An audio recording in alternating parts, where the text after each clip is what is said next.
Assalamualaikum warahmatullahi wabarakatuh. Selamat pagi Ibu Kurniana dan juga teman-teman. Bagaimana kabarnya hari ini? Semoga kita semua selalu diberikan kesehatan dan juga kebahagiaan. Nah, pada kesempatan kali ini, kami dari kelompok 7 akan mempresentasikan materi mengenai tindak lanjut pembelajaran anak berkebutuhan khusus pada mata kuliah pendidikan anak berkebutuhan khusus.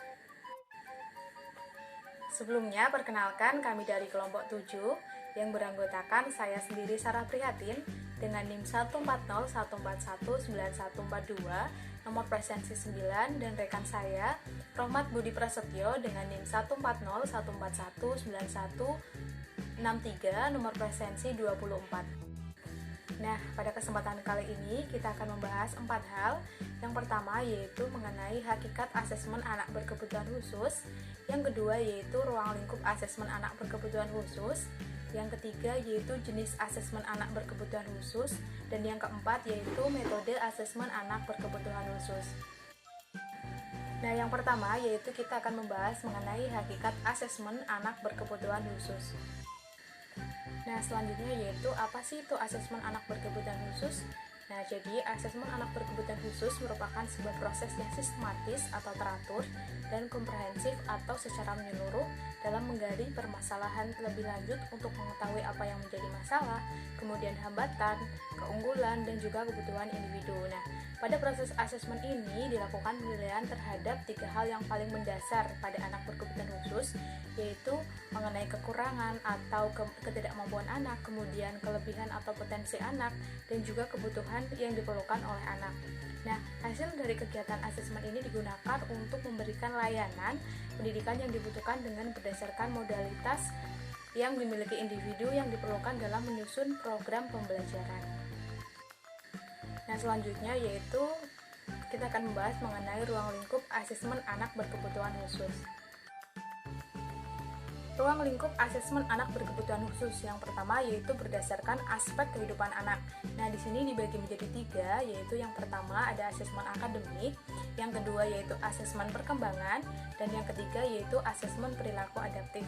Nah, di sini yang pertama yaitu asesmen akademik. Asesmen akademik ini ditujukan untuk mencari tahu sejauh mana kemampuan kognitif seorang anak berkebutuhan khusus. Nah, asesmen kognitif ini juga merupakan sebuah asesmen pada kemampuan kognitif seseorang yang berkaitan dengan aktivitas memahami sesuatu, kemudian menguasai sesuatu, pemecahan masalah, berpikir abstrak, persepsi, dan sebagainya.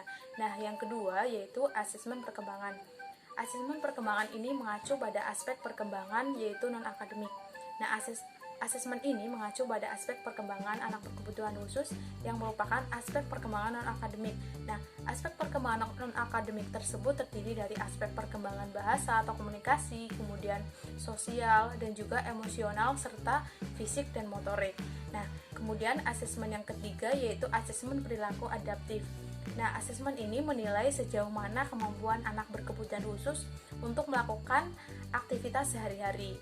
Nah, anak berkebutuhan khusus itu memiliki hambatan utama pada intelektualnya, sehingga akan berdampak pada aspek perkembangannya yang lain. Sehingga tujuan dari asesmen ini adalah membantu anak agar dapat melakukan aktivitas sehari-hari secara mandiri.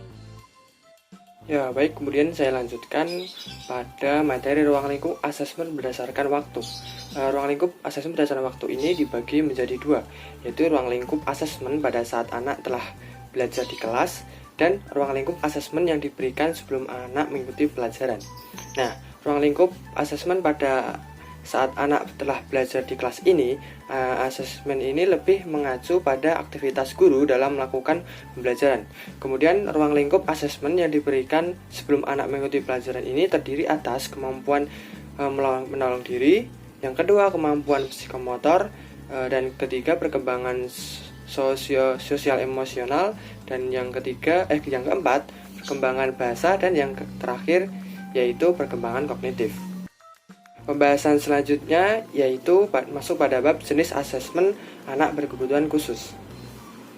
Kemudian ini jenis asesmen anak berkebutuhan khusus dibagi menjadi 2, yaitu asesmen formal dan asesmen informal.